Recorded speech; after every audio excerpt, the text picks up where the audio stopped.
Yes, shalom kwa popote unapotazama. Mimi naitwa mtumishi Joseph. Leo imempendeza Mungu tukutane tena katika kipindi chetu cha This is my story, kilichoandaliwa na mtumishi wa Mungu baada ya kupata maelekezo kutoka kwa Mungu aandae kipindi hichi. Na Mungu alimuongoza baada ya kuona kuna matendo makuu ambayo anawatendea watu wake hapa madhabahuni au hapa kanisani. Lakini unaweza kujiuliza kama huyu mtumishi wa Mungu ni nani? Ni mama yangu wa kiroho ambaye ananilea, ananifundisha, ananionya, Apostle Devota Gwao, kutoka hapa kanisani kwetu Sinza Kamanyola Arena of Liberty. Lakini pia ni pende kukukumbusha usubscribe channel hii ya Apostle Devota Gwao. Kuna mambo mengi ambayo utanufaika ya kiroho, kuna mafundisho, kuna testimonies, kuna vipindi vya This is my story, kuna ushuhuda kadha wa kadha. Lakini pia kuna activity mbalimbali ambazo zinaendelea hapa kanisani. Zitakujenga, zitakufundisha, lakini pia Mungu atakutoa kutoka sehemu moja kwenda sehemu nyingine. Lakini usiwe mchoyo wa baraka. Hakikisha unavopata hii au unavotazama hii video, share kwa watu wengine waweze kubarikiwa, maana hata sasa bado Mungu anaongea hapa.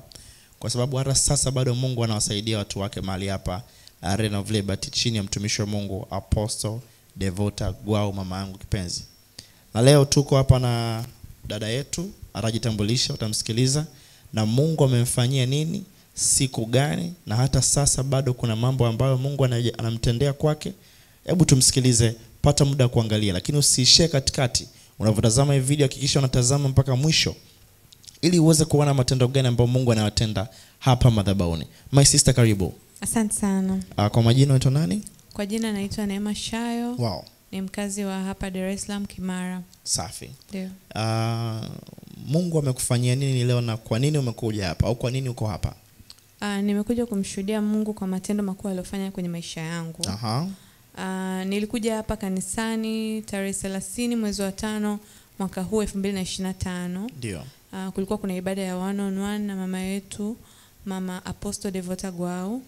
Kwa hiyo na mimi nilikuwa miongoni mwa wale waliopata neema ya kuombewa na mtumishi wa Mungu katika tarehe hiyo ya tarehe 30 mwezi wa 5 mwaka huu. Safi. Unajua unavyosema one on one, kuna Mswahili yuko pale Tandale au yuko Buza haelewi. Hiyo one on one ni ibada ya nini hiyo? Mama yetu amepewa maono na Mungu ya kufanya ibada kila Ijumaa kuanzia saa 4 asubuhi mahali hapa. Ndio. Kwa ajili ya kuongea na mtu mmoja mmoja, kusikiliza kesi yako inayokusumbua na kukuombea. Wow. Ndio. Na yes, siku hiyo labda kulikuwa kuaga na utaratibu wa kila hiyo Ijumaa, ama kulikuwa na agenda ya wewe kuonana naye, na je kulikuwa kuna utaratibu wote? Hebu waelezee watu wapate kuelewa. Hapana, sikuwa na agenda ya kuonana naye. Nilikuja nikakuta ndugu zangu wengine wakiwa wanaombewa. Kila Ijumaa mama anakuwa anaombea mtu mmoja mmoja hapa kanisani. Ndio. Na sikuchajiwa hela yoyote, maombi ni bure. Sawa sawa. Ndio.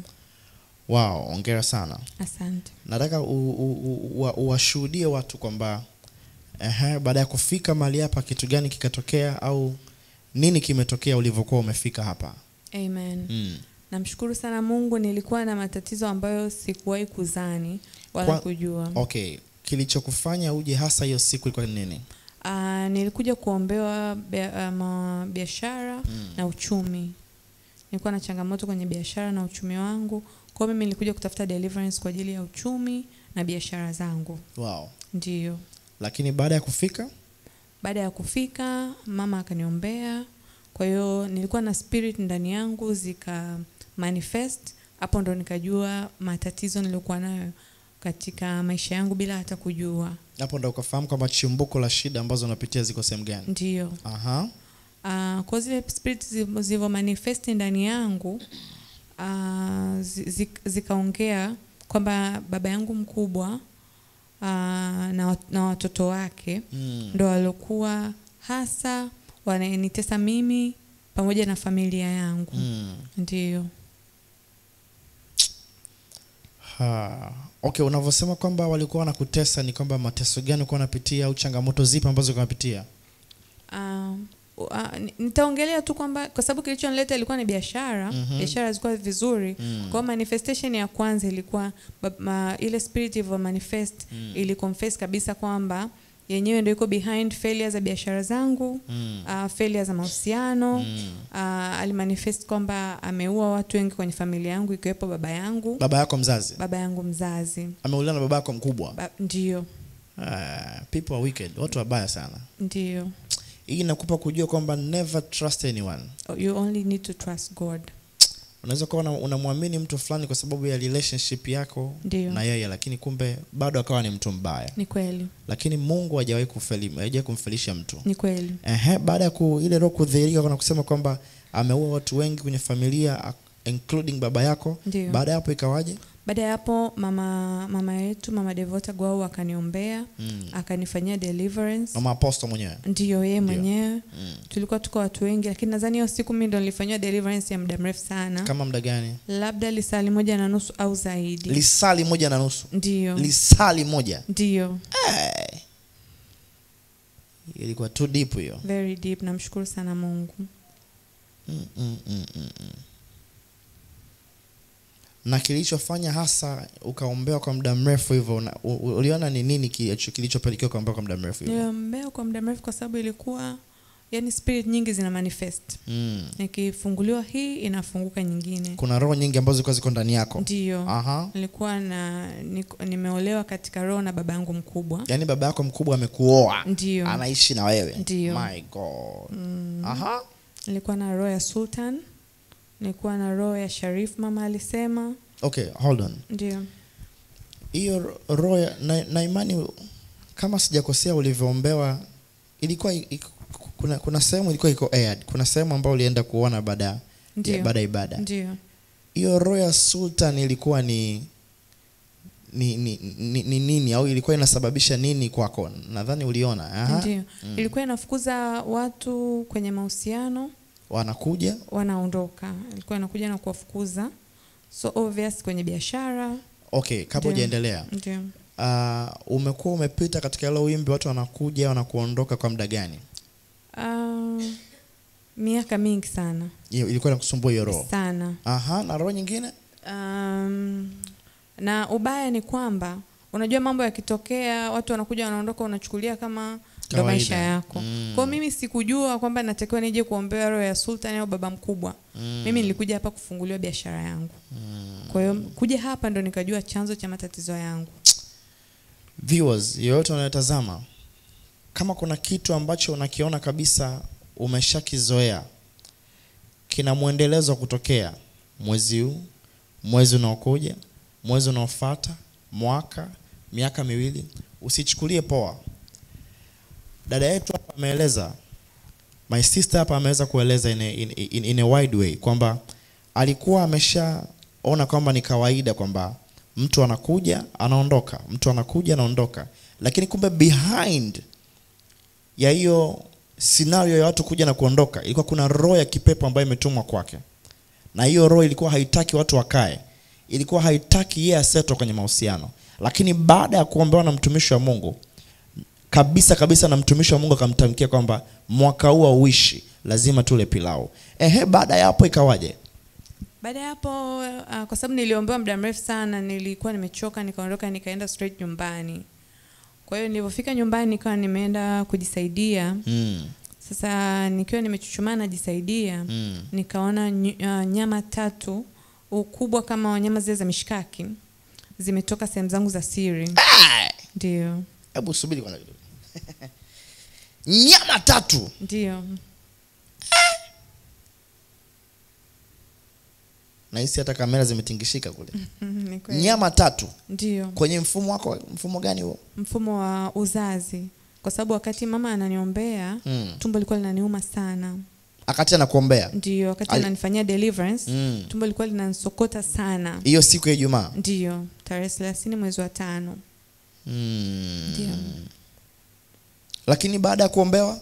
Baada ya kuombewa ndio nilipofika nyumbani, nilivyokuwa nimeenda kujisaidia nikiwa nimechuchumaa, ni kama uvimbe ulikuwa kwenye sehemu zangu za uzazi, tumbo langu la uzazi, ukawa umetoka. Yes, ukawa umetoka kama mfano wa damu ya hedhi. Yes, kuangalia sasa nikaona ni nyama 3 kubwa kama hizi nyama za mishikaki. Lakini sasa ule wekundu wa ule nyama haukuwa wekundu kama wanyama mbichi ambao unaikuta buchani. Ilikuwa yani kama ile nyama imekuwa drained, inaelekea kwenye upink. Kama nyama ambayo kama inaenda kuoza hiyo. Ndio. Hiyo ni pando la adui hilo. Ni kweli. Nyama 3. Ndio. Hakika bado Mungu anawatendea matendo makuu watu wake hapa. Amen. Viewers all over the world, popote unapotazama, hakikisha una share kwa watu wasiopungua 10 ili watu waweze kubarikiwa na matendo makuu ambayo Mungu anawatendea hapa. Hauwezi kumhubiria mtu, lakini una bando, unaweza tazama hii video, hakikisha una share kwa mtu mwingine. Lakini huwezi kujua baada ya kushare kuna mtu gani ataguswa. Either kufika hapa ibadani Mungu amfungue au Mungu abadilishe maisha yake.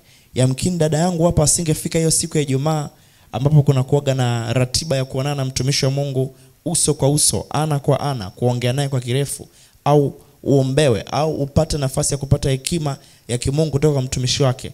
Kama asingekuja siku hiyo kuonana na mtumishi wa Mungu, nina imani angesumbuka kwa muda mrefu sana.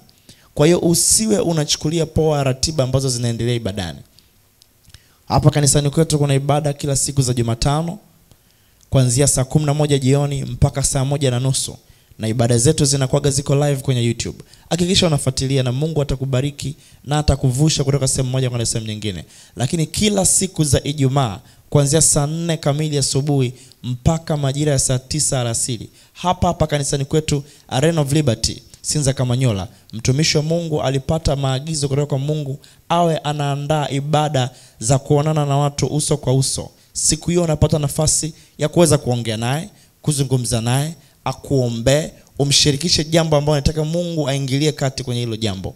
Lakini pia kila siku za Jumapili kuna kuwa na ratiba hapa ya ibada kuanzia saa 3 kamili asubuhi mpaka majira ya saa 6:30 hapa kanisani kwetu Sinza Kamanyola.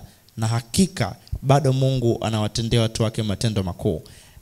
Dada yangu Neema Shayo. Ndio. Baada ya kuona hayo madonge, hizo nyama ambazo zimetoka kwenye mfumo wako wa haja ndogo. Ndio.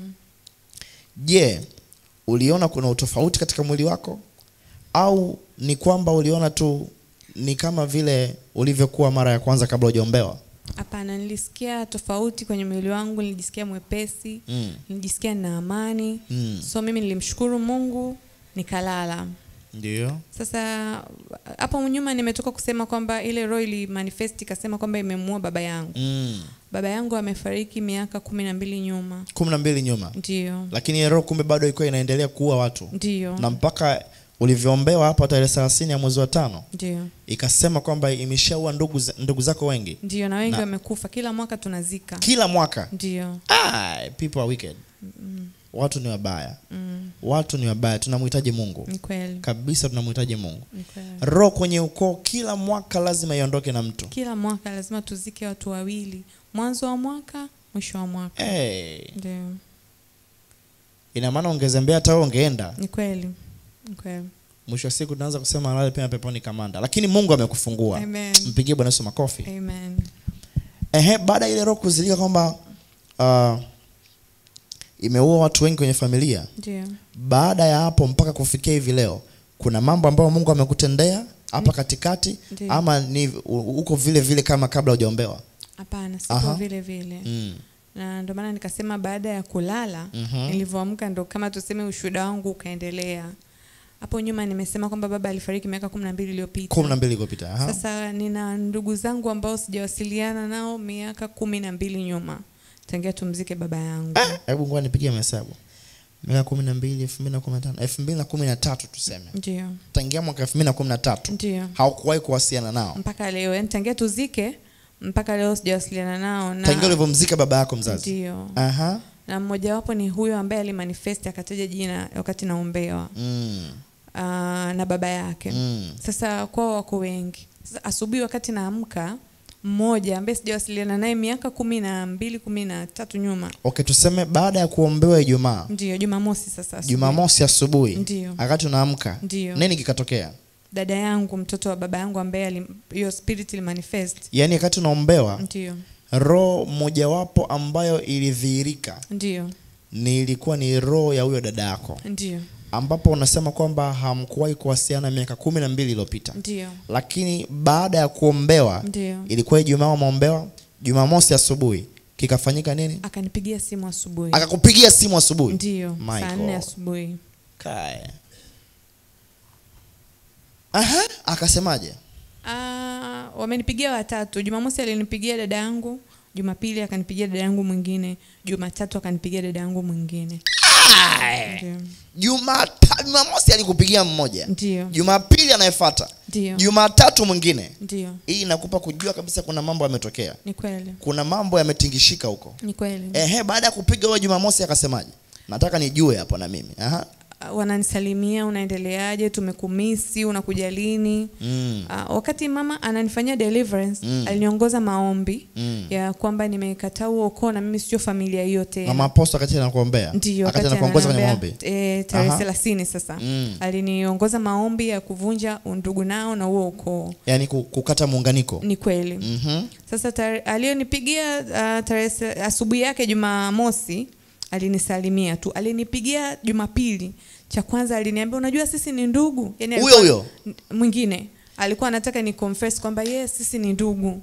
Akilini mwangu nikakumbuka mama alishaomba tulishavunja sisi muunganiko. Mimi nikacheka tu. Akaniambia nimekumisi sana, hatujawasiliana miaka mingi, unajua sisi ni ndugu. Alirudia hilo neno kama mara 3. Okay, kabla hujaendelea, unajua mtumishi wa Mungu anapoongozwa na Mungu akuongoze kwenye maombi ya kukata muunganiko na ndugu. Ndio. Ina maana kabisa hii inakupa kujua kwamba huyo ndugu ambao unakata naye muunganiko sio ndugu mzuri. Ni kweli. Sio ndugu mzuri. Ni kweli. Na mpaka mtu anakupigia baada tu ya kuombewa. Maana hii sio kwamba ni kabla hujaombewa. Ni baada ya kuombewa. Anakugongea call, anakupigia, anakuambia sisi ni ndugu. Nimekumisi. Umepotea. Alivyokuambia baada kama sisi ni ndugu, sikumjibu kitu. Akaniambia mbona hujanitafuta siku nyingi? Nikamwambia sikuwa na namba yako. Akaniambia unakuja lini huku kutusalimia? Nikamwambia sijajua bado. Akaniambia sasa hii namba yangu save, ukija nitafute. Mimi ni ndugu yako, usinitupe. Yaani anaforce undugu. Ndio. Anakuambia mimi ni ndugu yako. Ndiyo. Mara 10. Ndiyo. Usinitupe. Ndiyo. Save namba yangu. Ndio. Binadamu. Watatu alionipigia Jumatatu sasa. Yeye aliona nimepost kwa sababu nafanya biashara. Kwa hiyo nakumbuka mimi nilikuja hapa kuomba kwa ajili ya biashara. Yaani huyo watatu alikupigia siku ya Jumatatu sasa. Ndio. Yaani walinipigia mfululizo. Jumamosi, Jumapili, Jumatatu. Kwa hiyo alinipigia wa kwanza alinikosa, alipigia kama kusalimia akaona simu entertain. Alinipigia wa pili ndio alikuwa anaongea, aliongea kama mara 3 si ni ndugu. Si unajua? Mimi nikawa tu nacheka. Kwa hiyo naona walinikosa kwa namna mbili. Aliyenitafuta wa Jumatatu akawa ameona nimepost status ya mzigo. Akanitumia message anataka kununua. Aliona kwenye mtandao. Ndio. Umeposti bidhaa ambazo unauza. Ndio. Akawa anauliza bei anataka kununua. Kumbuka huyu ni ndugu ambaye hajanitafuta miaka zaidi ya 12, hajawahi kununua kitu, lakini ghafla yuko interested anataka kununua bidhaa za. Miaka 12. Ndio. Ndugu akukutafuta. Ndio. Ameona kitu ambacho umepost kwenye mtandao. Ndio. Bidhaa ambazo unauza. Ndio. Akaanza kuulizia bei. Ndio. Kumbuka huyu mtu miaka 12 yote ambayo imepita, sio kwamba ilikuwa haoni vitu vyako. Okay. Sio kwamba alikuwa haoni biashara unayofanya. Ndio. Ila amekuja kuona baada ya kuombewa. Ndio. Alivyoulizia bei akasemaje? Aliulizia tu pale bei ya nguo. Akasema ni nzuri. Kwa mimi sikumjibu bei wala sikumwambia asante, nikamtumia tu emoji tu za kusmile. Anaulizia bei kununua nguo. Ndio. Kwamba nataka nikusupport ndugu yangu. Ndio. Lakini hukumjibu. Sikumjibu. Ukamtumia tu vile vistika vya kwenye mtandao. Nilikaa kwanza baada ya masaa 24 nikaomba maombi, nikasema back to sender, nikaomba maombi yangu. Alafu kesho yake sasa nikamtumia message ya emoji tu vya kusmile. sikumtumia bei wala sikumjibu chochote. Ndio. Wewe ambaye unatutazama, hebu kama haujaamini kwenye mwanzo wa maelezo ya ushuhuda wa dada yangu, hebu jiulize, kikawaida mtu au watu hawajakutafuta miaka 12 iliyopita, lakini baada tu ya kuombewa na mtumishi wa Mungu Apostle Devota Gwao, watu hawa wanakutafuta. Lakini pia hawajakutafuta kwa intervals, yani kwa mgawanyo wa muda fulani. Wamekutafuta kwa muda wa mtiririko wa siku. Siku ya kwanza baada ya maombi akapiga mtu wa kwanza. Hiyo inakupa kujua kabisa kuna kitu kimetendeka huko. Hiyo inakupa kujua kabisa kwenye ufalme wa giza kuna mambo yametingishika. Lakini siku ya pili mtu au ndugu yake mwingine akampigia na kumueleza kwamba sisi ni ndugu, na akamwambia sisi ni ndugu, tuendelee kuwasiliana, hiyo ni namba yangu, isave, ukifika huku Moshi nitafute au tuonane. Lakini siku ya tatu ndugu mwingine tena ambaye alikuwa ni ndugu mwovu akamtafuta baada ya kuona kwamba ameposti bidhaa zake kwenye mtandao. Na alivyoona kwamba ameposti bidhaa kwenye mtandao, akamuuliza kwamba hii bidhaa unauza kiasi gani? Je, huyo mtu hakuwepo kwenye siku zilizopita? Je, unataka kuniambia kwamba hiyo miaka yote 12 hakuwa na bando, hakuwa na smartphone? Hiyo inakupa kujua kabisa kwamba kuna mambo ambayo yametokea na kuna ufalme wa giza umepigwa. Hebu mpigie Bwana Yesu makofi, acha wivu na wewe. Dada yangu, ndio, baada ya hao watu kukutafuta, kitu gani ambacho kimetokea hata sasa? Sasa wiki 2 na forward wiki 2 baadaye, baada ya kuombewa sasa. Baada ya kuombewa. Baada ya watu kuanza kutafuta, kitu gani hakiendelea? Baada ya maombi na watu kunitafuta, mimi nilikuwa naendelea kuja kanisani kila ibada, najitahidi kuwepo hapa kanisani. Naendelea kuongozwa na mama na maombi ya kuomba. Sasa jana tulikuwa tuna ibada hapa, tulikuwa tuna ibada ya maombi ya kuvunja mambo ya mizimu, connections za mapepo na vitu kama hivyo. Jana. Okay, unavyosema jana lazima tusome kwamba leo ni tarehe 12 siku ya Alhamis. Ndio. Saa 1:25. Ina maana kama siku ya jana ni Jumatano, tarehe 11. Ndio. Na hapa kuna kuaga na ibada kanisani kwetu, ibada ya ukombozi, ambao siku hiyo mtumishi wa Mungu anamtumia sana kwenye eneo la kukomboa watu kutoka walivyokuwa mateka, kuwafungua na kuwaweka huru kwa jina la Yesu. Kuanzia saa 11 jioni mpaka saa 1:30 usiku. Baada ya kufanya maombi ambayo mtumishi wa Mungu alikuongoza hapa ya kuvunja mashambulizi ya kipepo. Ndio. Kikatokea nini? So tumeomba sana hapa, nikaondoka nikaenda nyumbani. Usiku nikaota kwamba nipo kitandani alafu kuna damu. Upo kitandani alafu pembeni kuna damu? Ndio. Yaani nikiwa nimelala, nikaota nimelala, alafu kuna mtu ananiamsha ananiambia mbona hapa kitandani kuna damu? Ndio. Kwa hiyo nikashtuka tu pale usiku around saa 9, nikaomba, nikaendelea kulala. Saa 10:30 kwenye group sasa la familia. Saa 10:30 usiku kwa kuamkia leo saa Alhamisi. Ndio, usiku. Wametuma yule ndugu yangu ambaye alikuwa anauliza bei. Walionipigia watatu. Yule ndugu aliyekuwa anaulizia bei ya nguo ambayo alikuwa ameposti. Ndio. Anaumwa sana. Yuko hospitalini amelazwa. Wamesema amekaukiwa damu. Ghafla.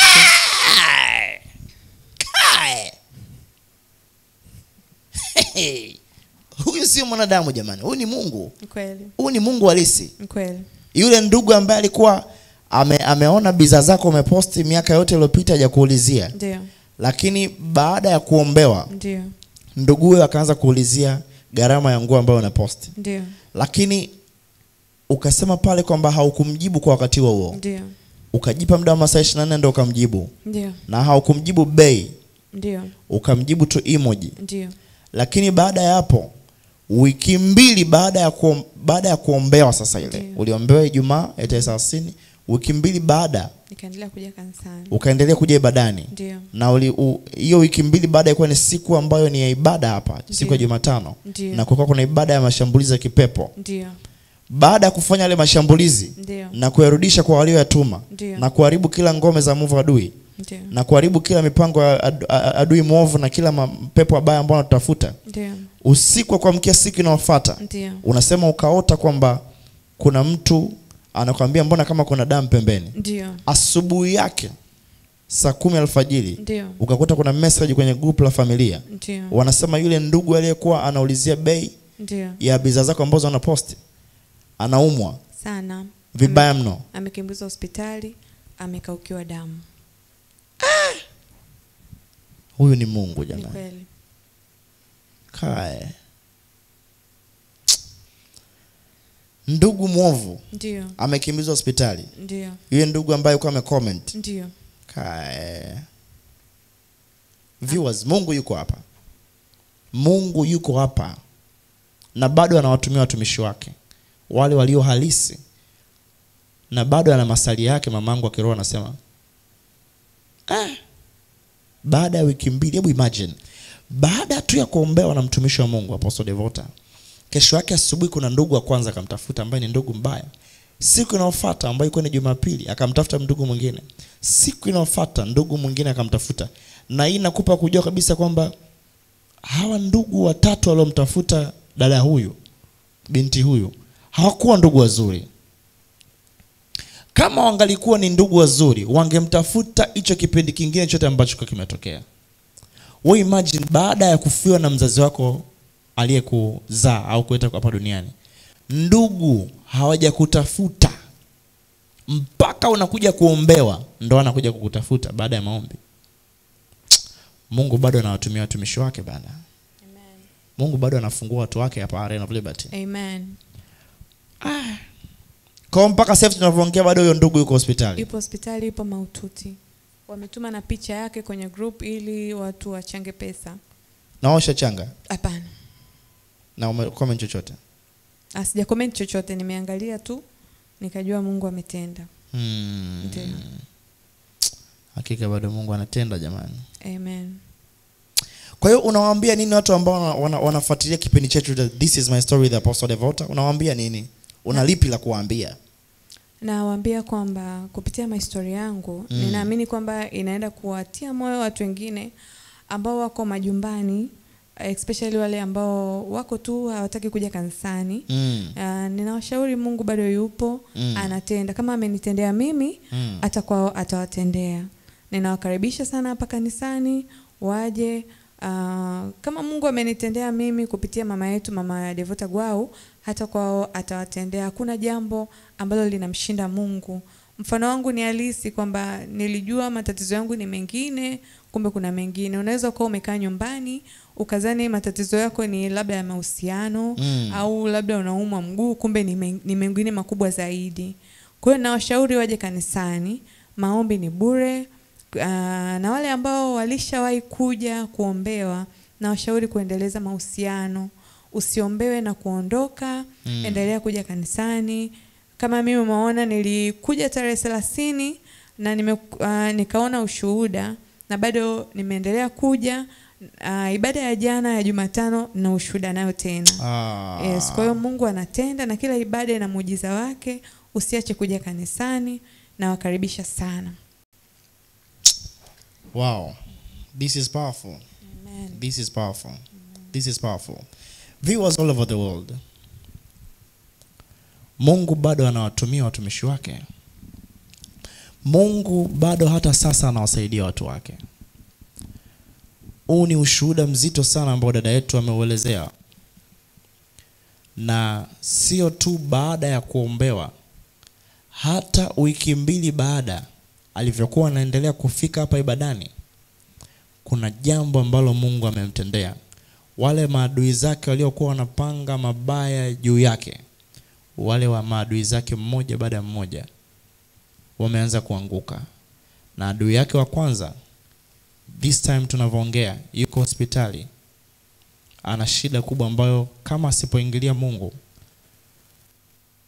unaona kabisa kwamba hapa hakuna msaada mwingine.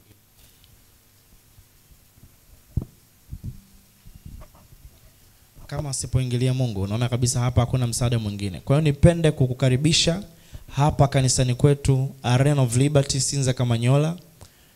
Kuna kuaga na ratiba ya wiki nzima, ambapo siku za Jumatano kuna kuaga na ibada hapa ya ukombozi kuanzia saa 11 jioni mpaka saa 1 usiku hapa kanisani kwetu, na ibada zetu zinakuwa ziko live kwenye YouTube kwenye page ya Apostle Devota Gwao. Lakini pita pale Instagram, andika Arena of Liberty International Ministry, utakutana na page ya kanisa letu pale.